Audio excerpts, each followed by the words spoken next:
Olá, você que tem acompanhado o nosso trabalho neste canal ou que está chegando aqui pela primeira vez. Reservamos para hoje o início da discussão do primeiro capítulo do livro de Peter Berger e Thomas Luhmann, A Construção Social da Realidade, Tratado de Sociologia do Conhecimento. Neste primeiro capítulo, os autores estão procurando problematizar os fundamentos do conhecimento na vida cotidiana. Este capítulo está dividido em 3 partes: a realidade da vida cotidiana, a interação social na vida cotidiana, a linguagem e o conhecimento na vida cotidiana. Para efeito de exposição, realizaremos a apresentação deste capítulo em 3 partes, discutindo hoje o item 1, a realidade da vida cotidiana. Observaremos, inicialmente, que os estudos sobre a vida cotidiana começaram a ganhar grande importância com o término da Segunda Guerra Mundial. Temos o estudo pioneiro de Henri Lefebvre, A Vida Cotidiana no Mundo Moderno, entre outros estudos que este autor desenvolveu sobre a vida cotidiana, mas também os estudos lukácsianos sobre a vida cotidiana, de tal modo a pensar ontologicamente como ela se estrutura. A análise proposta pelos autores não pretende ser uma abordagem ontológica das discussões sobre a vida cotidiana, e sim, como eles próprios observarão logo no início do capítulo, uma abordagem fenomenológica, mais presa ao aqui e agora. Vejamos, pois, como neste primeiro item, os autores apresentam as dimensões desta vida cotidiana, vista fundamentalmente a partir da percepção subjetiva dos indivíduos. É lógico que a vida cotidiana, ela não pode ser pensada sem a sua objetividade, e os autores não desconsideram isso. No entanto, eles vão focar muito mais a análise na percepção imediata que os indivíduos têm do aqui e agora no qual existem. Eles começam a discussão observando que a matéria da ciência empírica da sociologia é o mundo da vida cotidiana. E que esta vida cotidiana apresenta-se como uma realidade interpretada pelos homens e subjetivamente dotada de sentido para eles, na medida em que formam um mundo coerente. Vamos encontrar no interior desta abordagem uma proximidade muito grande com o pensamento weberiano, no sentido de detectar a ação dos homens como ações dotadas de sentido este que é captado por outros indivíduos, estabelecendo uma conexão de sentido entre eles.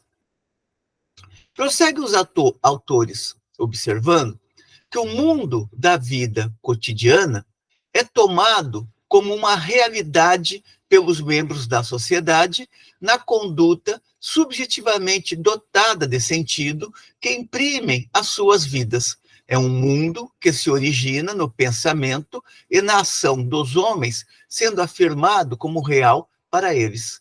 Portanto, para os homens, o mundo efetivamente existe. E eles constroem, no plano do pensamento, uma representação deste mundo no qual eles existem.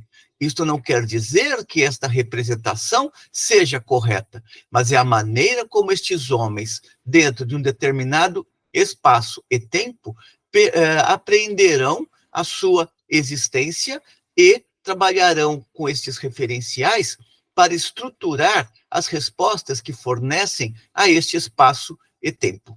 Portanto, o mundo da vida cotidiana é tomado como uma realidade pelos membros, ele existe, pelos membros da sociedade, na conduta subjetivamente dotada de sentido, e, diante disto, eles vão responder visando determinados fins. Na conduta subjetivamente dotada de sentido, que imprimem as suas vidas, as suas vidas individuais. É um mundo que se origina para estes indivíduos no pensamento e na ação dos homens comuns, ou seja, como eles pensam e como isto que eles pensam estabelece conexões com os outros homens que também pensam e convivem com ele naquele espaço e tempo. Desta maneira, na medida em que eles são seres atuantes no mundo, vivem a sua realidade imediata como sendo o real.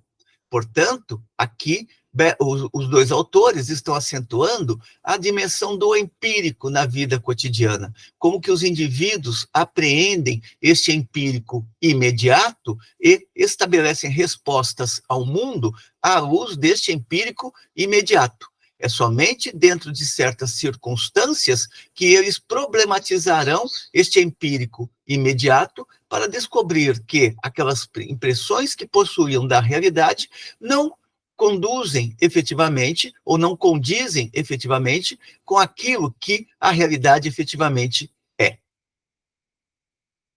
Para fazer esta abordagem, os autores observam que o método que eles julgam mais convenientes para esclarecer os fundamentos do conhecimento na vida cotidiana é o da análise fenomenológica, método puramente descritivo e, como tal, empírico, mas não científico. O empírico e o científico aqui estão entre aspas.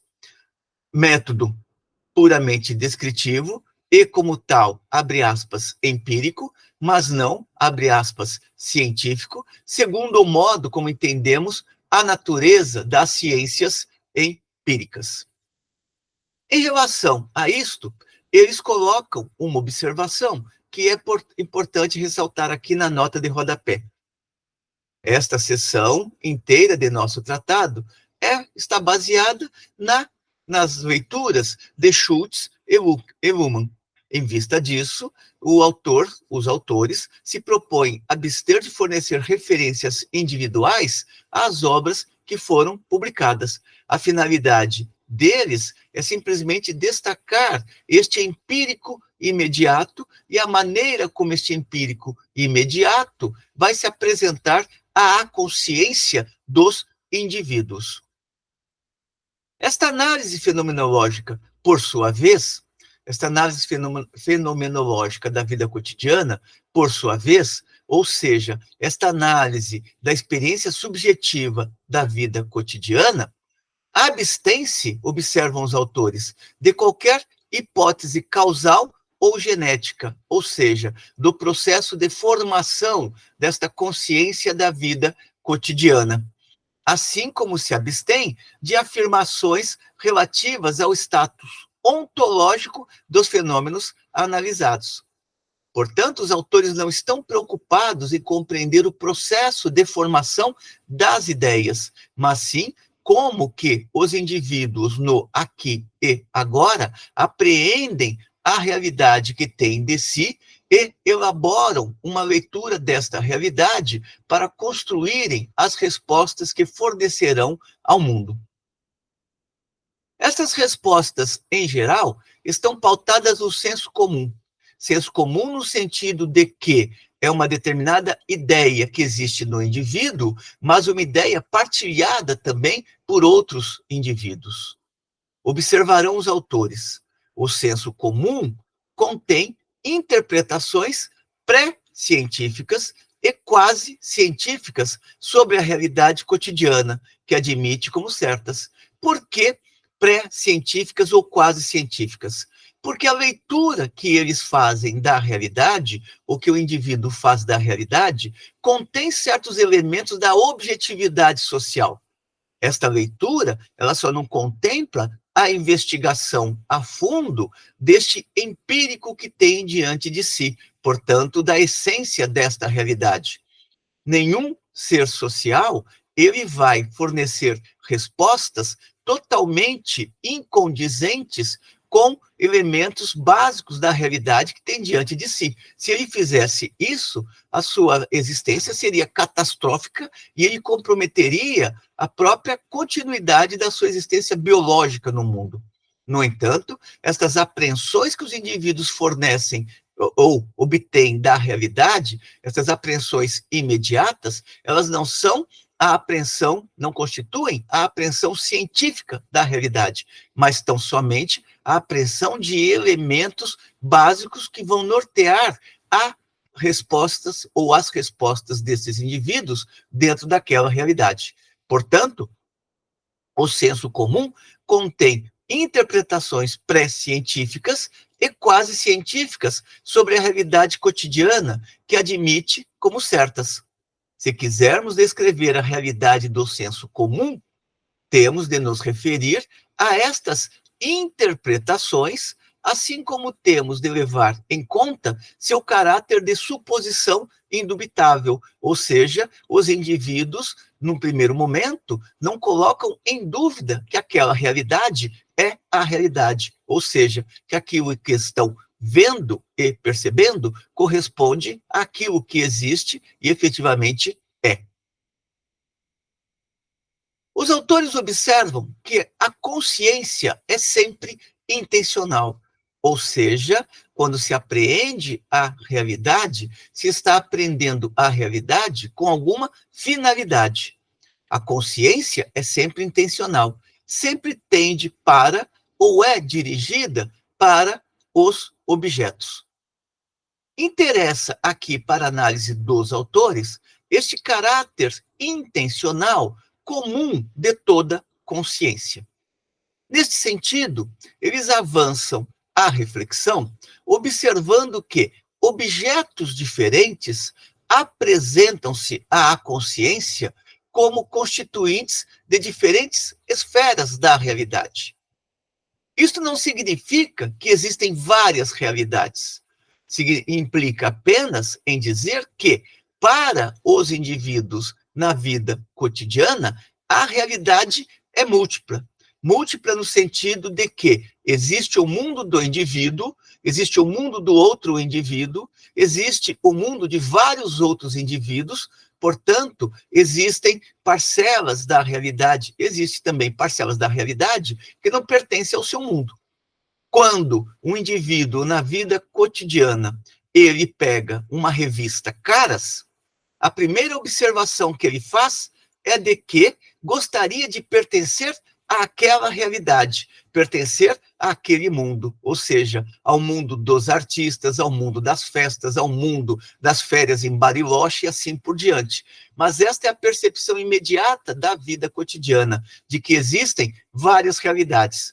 Não nos esqueçamos que, ontologicamente, a realidade é una, que todo ser está dentro de um espaço e tempo, e que esse espaço e tempo forma uma unidade. Mas a perspectiva que os autores pretendem contemplar aqui é de como os indivíduos se percebem neste aqui e agora, ou percebem este aqui e agora. Neste sentido, observam eles: minha consciência de mover-se através de diferentes esferas da realidade é uma consciência que se apresenta ao primeiro momento para o meu eu. Tenho consciência de que o mundo consiste em múltiplas realidades, ou seja, no plano individual, vejo o mundo como sendo um mundo de várias realidades. Existe o mundo do rico, o mundo do pobre, o mundo da chamada classe média, existe o mundo do lazer, o mundo do trabalho e assim por diante. Eu vou dividindo o mundo em várias realidades, em várias formas de existência. Quando passo de uma realidade a outra, experimento a transição como uma espécie de choque. Ou seja, quando se é obrigado a sair do pequeno mundinho, daquela vida cotidiana mais limitada, para entrar no grande mundo, que implicam outras relações sociais, por exemplo, se estabelece um choque. Quando a criança ela tem que sair, por exemplo, do convívio do pai e da mãe para ir pela primeira vez para a escola, se estabelece nela um choque. Quando ela tem que sair da escola e entrar no mundo do trabalho, se estabelece nela um choque. Quando os indivíduos se confrontam com a morte de outros indivíduos, que são muito próximos, se estabelece para eles também o contato, o choque com uma outra realidade, mas outra realidade sempre entendida do ponto da percepção subjetiva dos indivíduos. Portanto, tenho consciência de que o mundo consiste em múltiplas realidades. Quando passo de uma realidade a outra, experimento a transição como uma espécie de choque, causado pelo deslocamento da atenção acarretado pela transição.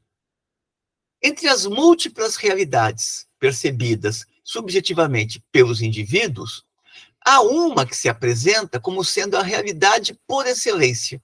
É a realidade da vida cotidiana, a realidade predominante, ou seja, aquela na qual a rotina dos afazeres se constitui.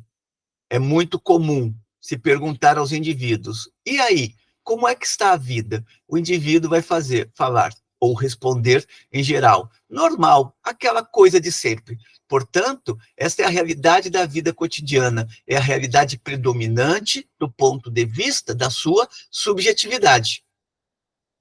Esta realidade da vida cotidiana predominante força-me a ser atento a ela de maneira mais completa, uma vez que é dentro desta realidade que eu vejo como sendo imutável, que eu preciso construir as minhas respostas mais imediatas para os meus problemas mais imediatos.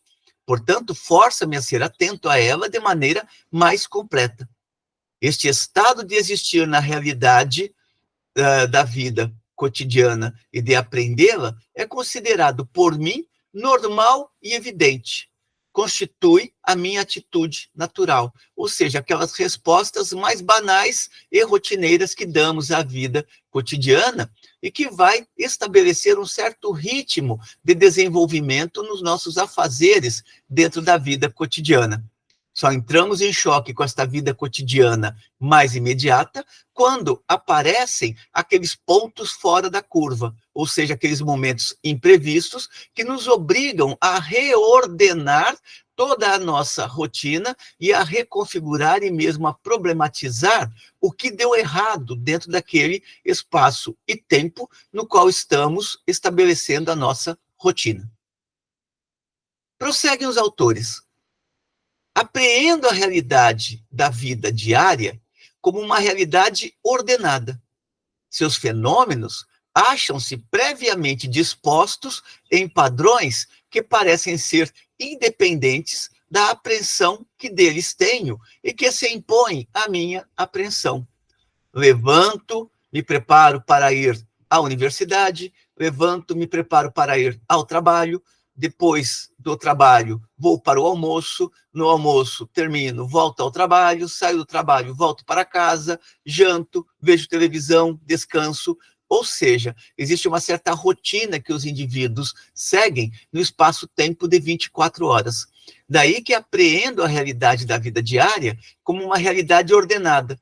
Seus fenômenos acham-se previamente dispostos em padrões que parecem ser independentes da apreensão que deles tenho e que se impõem à minha apreensão.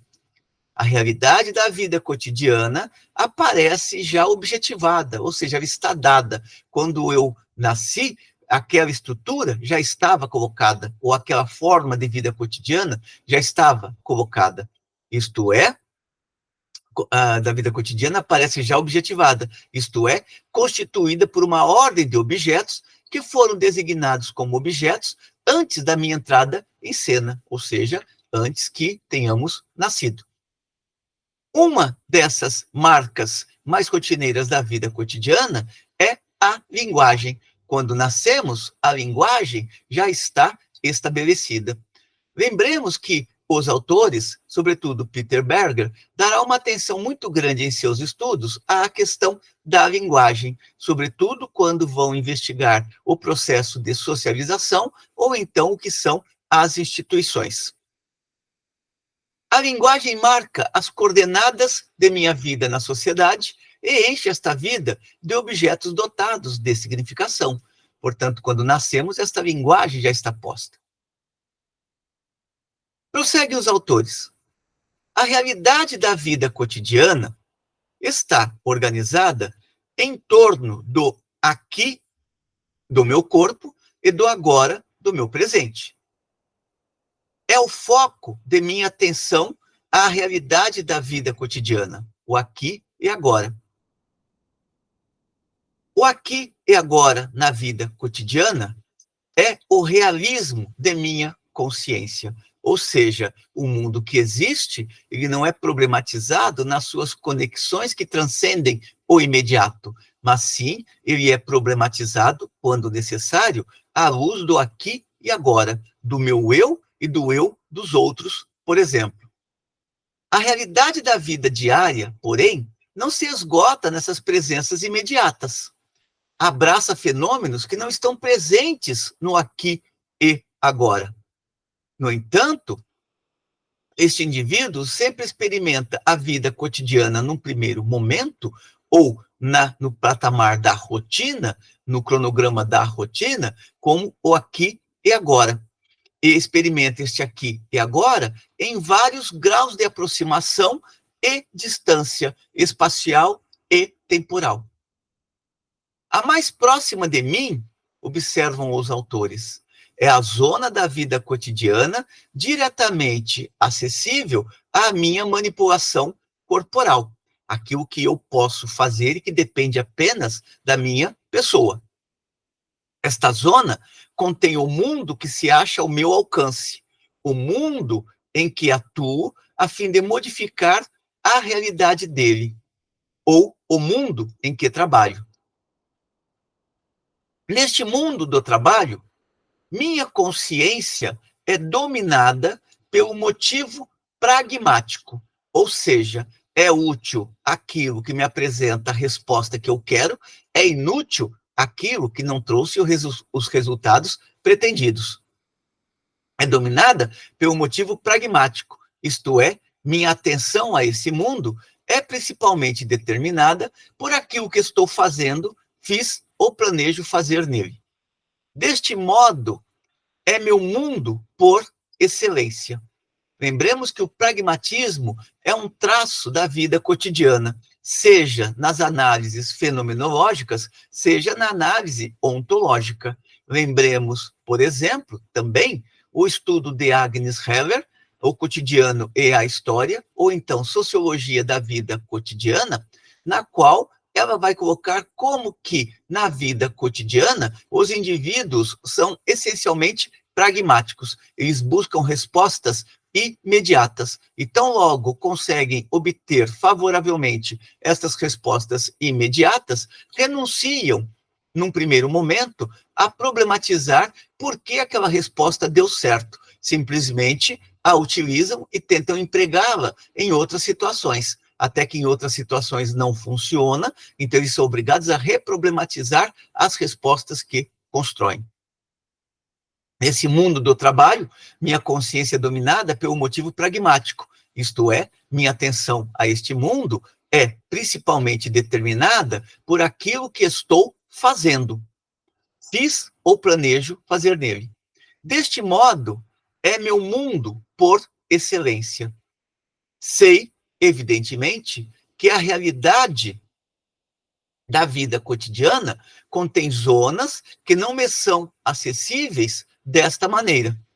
Mas, ou não tenho interesse pragmático nestas zonas, ou meu interesse nelas é indireto, na medida em que podem ser potencialmente zonas manipuláveis por mim. O que ele quer dizer com isso? Ele quer dizer o seguinte: nada que não nos afeta de imediato, mas afeta ao outro mais distantemente, passa a ser do nosso leque de interesse. Peguemos um exemplo bem simples. Há poucos anos, tivemos a pandemia do Covid.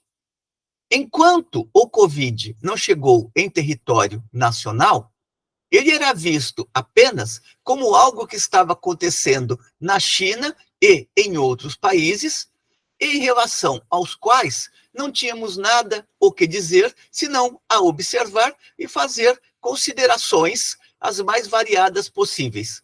Portanto, não estava no nosso leque de preocupação o Covid. Tão logo o vírus começou a se proliferar no país, aquilo ali que era realidade distante passou a ser a realidade do eu agora, e, portanto, uma preocupação para os seres da vida cotidiana.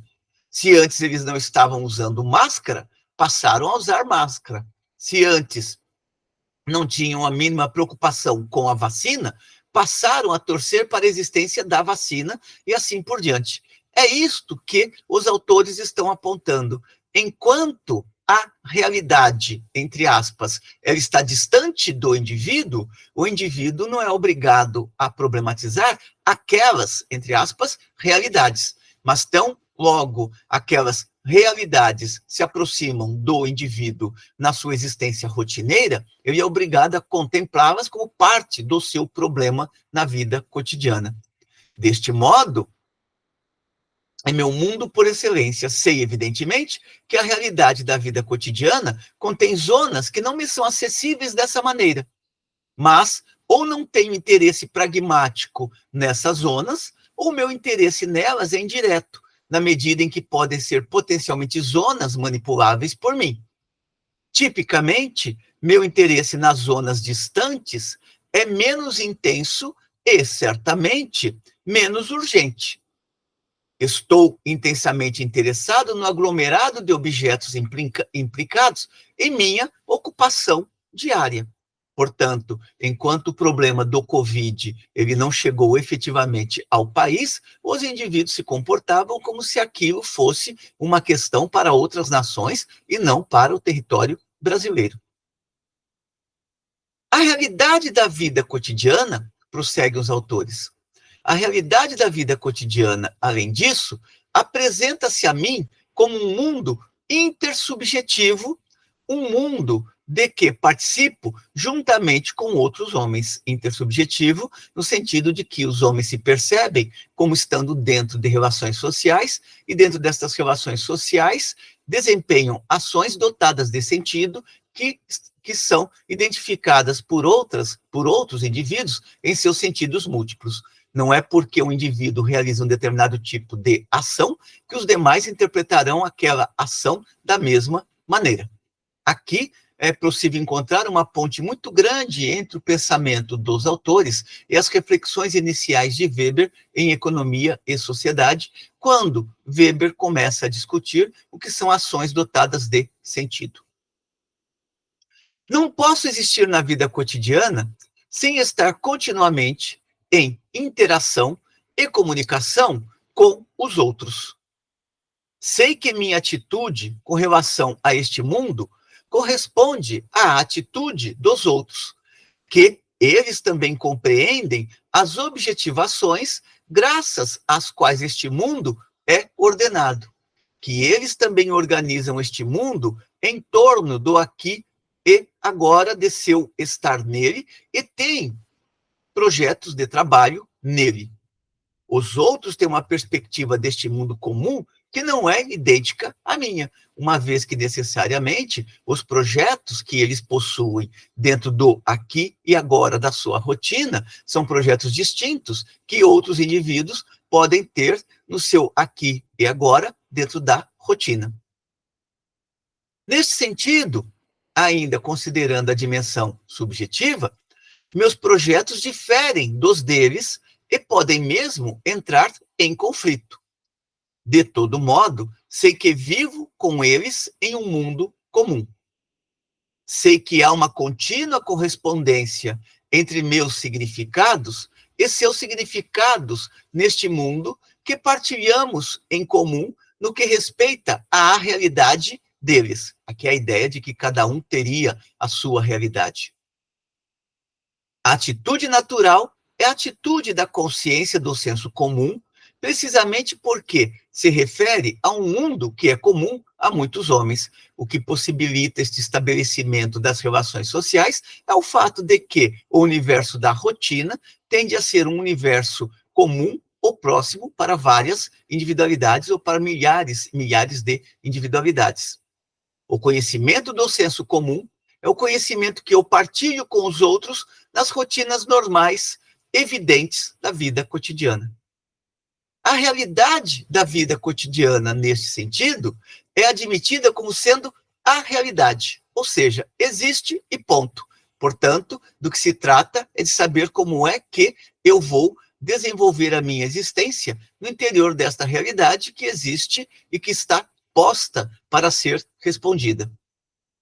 A realidade existe, a realidade da vida cotidiana é admitida como sendo a realidade, evidente por si mesma e compulsória. Compulsória no sentido de que ela se impõe à nossa existência individual.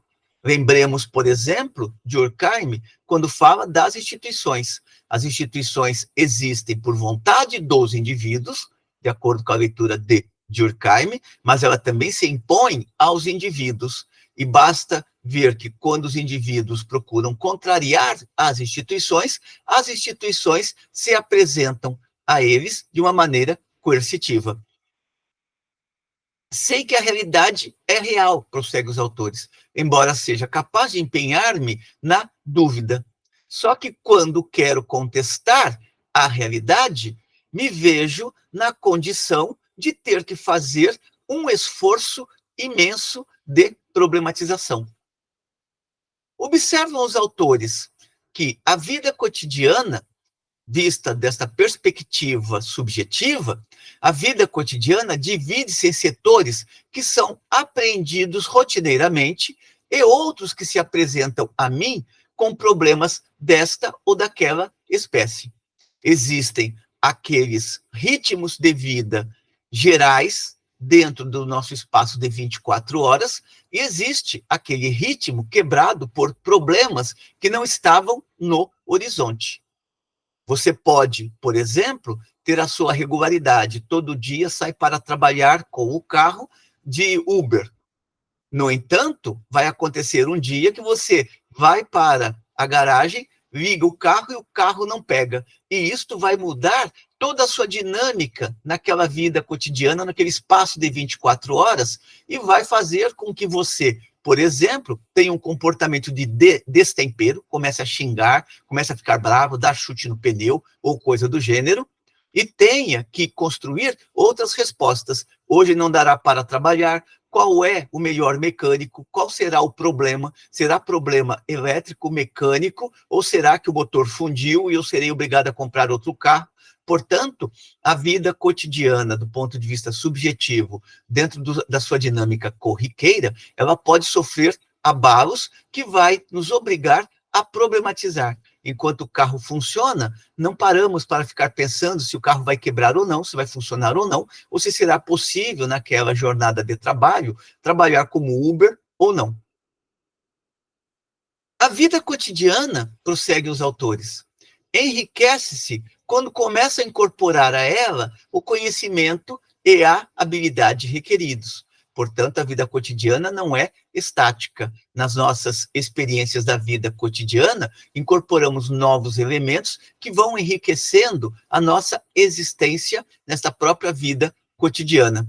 No entanto, este enriquecimento, ele vai decorrer de problematizações que colocamos também na vida cotidiana, pois, enquanto predominar a rotina da vida cotidiana e esta rotina continuar sem interrupção, continuaremos visualizando esta vida cotidiana como sendo não problemática. Portanto, uma vida cotidiana que não exige um outro esforço de reflexão, senão aquele que cotidianamente já estamos habituados a utilizar.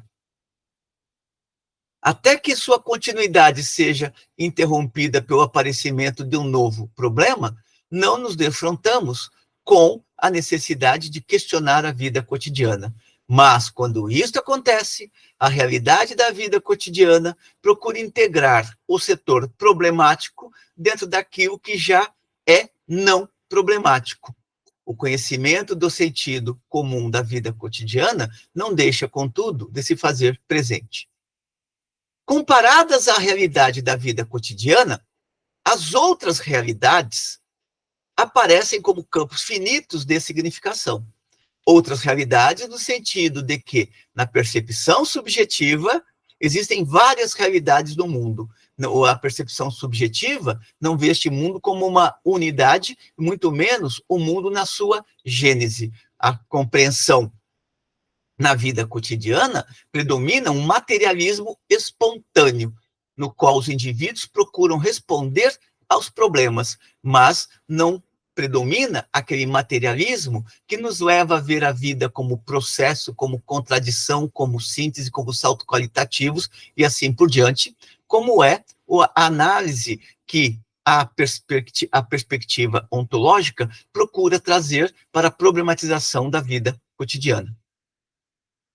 Prosseguindo com os autores, o mundo da vida cotidiana é estruturado especial e temporalmente. Espacial e temporalmente. Aqui é um erro de tradução na edição. Está escrito especial, mas quando forem ler o texto, leiam espacial. Erro esse que é corrigido na frase seguinte. O mundo da vida cotidiana é estruturado espacial e temporalmente. A estrutura espacial tem pouca importância em nossas atuais considerações. Aqui vai ser diferente da análise ontológica. Para Agnes Heller, a vida cotidiana é a vida de todo homem. Todo homem está no espaço e tempo. Portanto, não dá para tratar espaço e tempo como categorias ontológicas com graus diferenciados, ou seja, uma é mais importante e a outra não é importante. Aqui, o autor ele vai separar o espaço e tempo para dar mais consideração à questão da temporalidade. A estrutura espacial tem pouca importância em nossas atuais considerações. Mais importante para nossos propósitos atuais é a estrutura temporal da vida cotidiana. A temporalidade é uma propriedade intrínseca da consciência. Aqui poderíamos fazer a seguinte questão. Para o homem da pré-história, não existe a preocupação inicial com o tempo. A temporalidade ela vai surgindo para este ser da pré-história na medida em que ele precisa organizar cada vez mais de modo complexo a sua existência. A temporalidade é um produto histórico. O homem da pré-história não tem preocupação em ficar olhando para o relógio, que nem existe, ou muito menos ficar de imediato separando manhã, tarde e noite. Já no mundo moderno, temos que separar manhã, tarde e noite para organizarmos todas as tarefas que se colocam para a nossa vida cotidiana. Portanto, é necessário ver a temporalidade não como algo biológico, e sim como algo histórico. A tendência da análise dos autores é apontar muitas vezes muito mais para a dimensão biológica para pensar a temporalidade do que para a dimensão histórica para pensar a temporalidade. A temporalidade é uma propriedade intrínseca da consciência. A corrente de consciência é sempre ordenada temporalmente. Lembremos que essa temporalidade é uma construção histórica. Todo indivíduo tem consciência do fluxo interior do tempo, que, por sua vez, se funda nos ritmos fisiológicos do organismo, embora não se identifique com estes. Aqui ele já está tratando fundamentalmente dos indivíduos vivendo em sociedade a partir de um determinado estágio de desenvolvimento. A estrutura temporal da vida cotidiana é extremamente complexa, e ela é mesmo, como observa Lukács, a vida cotidiana é um complexo de complexos. Portanto, espaço e tempo é sempre um espaço no qual a complexidade tende a produzir novos complexos. A estrutura temporal da vida cotidiana é extremamente complexa, porque os diferentes níveis da temporalidade empiricamente presente devem ser continuamente correlacionados. Aqui ele está pegando mais a temporalidade, lembrando que ele está deixando de lado a questão do espaço, e sendo que, em uma análise ontológica, a questão do espaço e tempo é tratada conjuntamente. A estrutura temporal da vida cotidiana coloca-se em face de uma faticidade, está dada, de uma faticidade que tenho de levar em conta, isto é, com a qual tenho de sincronizar meus próprios projetos. O tempo que encontro na realidade diária é contínuo e finito. Toda a minha existência neste mundo é continuamente ordenada pelo tempo dela, está de fato envolvida por esse tempo. É contínuo e finito no sentido de cada uma das nossas existências individuais, ela tem um período de duração. Os indivíduos podem viver 50 anos ou podem viver até 110 anos, mas não viverão até 1000 anos. O tempo já existia antes do meu nascimento e continuará a existir depois que morrer. Lembremos que o tempo passa a existir para os indivíduos a partir do momento em que eles precisam responder efetivamente aos problemas cada vez mais complexos que a existência biológica imediata coloca. O tempo já existia antes do meu nascimento e continuará a existir depois que morrer. O que dá sentido ao tempo são os indivíduos. O tempo não existe para os animais. O tempo existe para o ser social. O conhecimento da minha morte inevitável torna este tempo finito para mim. Só disponho de certa quantidade de tempo para a realização de meus projetos e o conhecimento deste fato afeta minha atitude com relação a estes projetos. Ou seja, qual vou fazer primeiro, qual não vou fazer, ou se abandono todos ou não, uma vez que uma hora vou morrer mesmo, então nem vale a pena ficar ralando para fazer com que esses projetos se realizem. É nesse sentido que os autores estão procurando problematizar como é que o ser social na vida cotidiana lida com a finitude da sua existência. A mesma estrutura temporal é coercitiva, uma vez que ela nos impõe responder a problemas dentro de um determinado tempo, dentro de uma determinada sequência, dentro de uma determinada lógica. Não posso inverter à vontade as sequências impostas por ela. Não consigo entrar na universidade se não tiver feito os outros graus de formação escolar. Não consigo ter um diploma se não fizer o curso inteiro. Portanto, eu preciso pegar 4 anos de banco universitário para adquirir, por exemplo, um diploma. O diploma não vai ser dado no primeiro dia de sala de aula. A mesma estrutura temporal fornece a historicidade que determina a minha situação no mundo da vida cotidiana. Com estes elementos, os autores encerram a discussão deste primeiro item do capítulo 1 deste livro, no qual eles estão problematizando a questão da vida cotidiana, entre outros elementos. Nós discutimos aqui o capítulo O Problema da Sociologia do Conhecimento, na parte introdutória. Aliás, não pegamos a parte introdutória do Problema da Sociologia do Conhecimento e entramos diretamente no capítulo 1, no qual os autores estão procurando discutir os fundamentos do conhecimento na vida cotidiana. Discussão esta que está no livro de Peter Berger e Thomas Luhmann, A Construção Social da Realidade, Tratado de Sociologia do Conhecimento, livro este publicado em 1966. É isso por hoje. Espero que tenham gostado da discussão. Como sempre, encaminhem suas considerações positivas ou negativas, a fim de que possamos cada vez mais melhorar o nosso trabalho e contribuir com a formação das jovens gerações de estudantes e de pesquisadores que muitas vezes não tiveram ao longo do seu processo de formação ou não estão tendo ao longo do seu processo de formação contato com estes textos clássicos e que continuam sendo de grande importância para pensarmos a vida social. Até uma próxima.